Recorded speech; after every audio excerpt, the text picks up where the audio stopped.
Donald Trump என்கிற நபர் அமெரிக்காவுடைய அதிபராக பதவியேற்றதிலிருந்து தொடர்ச்சியாக இந்தியாவை சீண்டக்கூடிய வேலையை செய்து வருகிறார். அதுவும் குறிப்பாக இந்த டாரிஃப் விவகாரத்தில் கூட அவர் பொருளாதார ரீதியில் அமெரிக்காவுக்கு உள்ளே இருக்கக்கூடிய அவங்களுடைய பார்வையில் பார்க்கும்போது ஒரு பொருளாதாரத்தை சீர்திருத்தக்கூடிய நிலையில் அவர் கொண்டு போகிறார் அப்படிங்கிற ஒரு பார்வை முன்வைக்கப்பட்டாலும் கூட டாரிஃபை கூட ஒரு பக்கம் நம்ம தள்ளி வச்சுட்டு அதுக்கப்புறம் நம்ம பேச தொடங்கலாம்.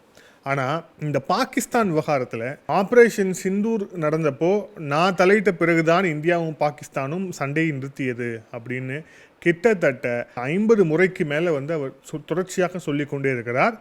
இந்தியா மறுத்த பிறகும் அவர் தொடர்ச்சியாக சொல்லிக்கொண்டே இருக்கிறார். இந்த வீடியோ பண்ணக்கூடிய இந்த நாளில் நேற்று அவர் சொல்லியிருக்கிறார், மீண்டும் சொல்லியிருக்கிறார். அதில் சொல்லும் போது மிக முக்கியமாக ஒரு விஷயத்த சொல்றாரு. பிரதமர் மோடி அவர்கள் பார்க்கறதுக்கு ஒரு அப்பா மாதிரி இருப்பாரு, அதாவது ரொம்ப சாந்தமானவராக இருப்பாரு, ஆனால் he is a total killer அப்படின்ட்டு அவர் சொல்றார்.